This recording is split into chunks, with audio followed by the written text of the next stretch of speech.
Okay, I just figured it'd be helpful to go over a little bit of information about small claims court and what to expect during that process. Because for a lot of you, this will be the first time, or it's been so long since the last time that it'll be pretty foreign. So, there's a couple of things that are similar to district court or superior court, depending on the state where you're in, and small claims. The main reason why people go to small claims court is because the amounts that are in dispute are less. Depending on the state, it could be anywhere from $5,000 to $25,000 as a cap for your claim. Now, it's usually less formal, so although there are some rules that we have to follow, the typical rules of evidence are relaxed, which allows you, if you want, to represent yourself. Some states will allow you to also have an attorney represent you, even in small claims court. The cost is also cheaper because it's typically you go for one day and that's your entire trial. There's not depositions, there's none of that kind of stuff. And so for that reason, usually your expenses are less. Now, that doesn't mean that you don't still have to follow some of the particular procedures. The one that seems to frustrate people the most is what's called service or service of process. And this is probably, we're all familiar with what it looks like on like your favorite law TV show, where the sheriff shows up and say, "You've been served," and they drop the documents in front of the person. And although that could be the way that it's done, it's not usually that dramatic. But a lot of people get frustrated because that can tend to be the part that stalls the beginning of a small claims case. I think a lot of people expect a small claims case to be over next week. But because there are still procedures to follow, you typically will file the case. Well, okay, let's take up one step. So when you are ready to hire us or do it on your own, you take some time to prepare everything you need for the case. That could take a few weeks, maybe less, just depends on what you already have.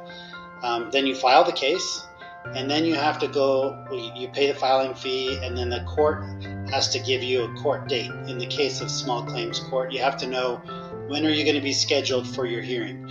And some small claims courts only meet once a month. So, and if they have only so many per month, then if it's full, you might be bumped to the next or the next. And then sometimes judges have vacations and holidays, and they have to go and do their own training as judges. So it could be a couple of months until you get scheduled for your trial.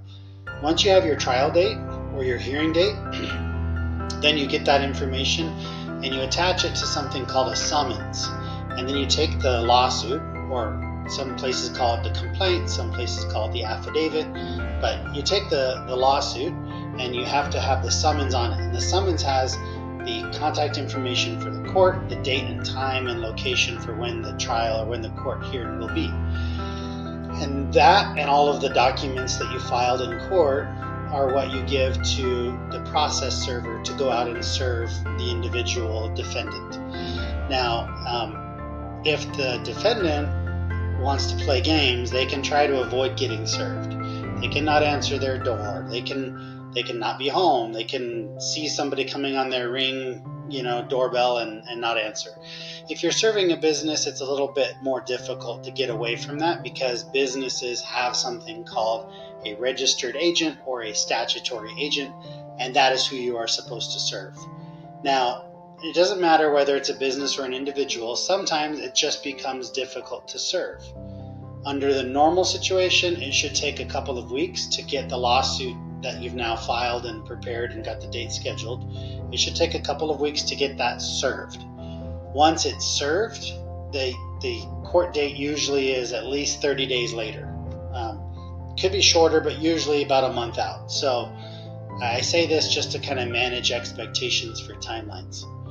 However, if it becomes difficult to serve somebody, then you might need to actually go to court and get a special permission to serve them in a different way.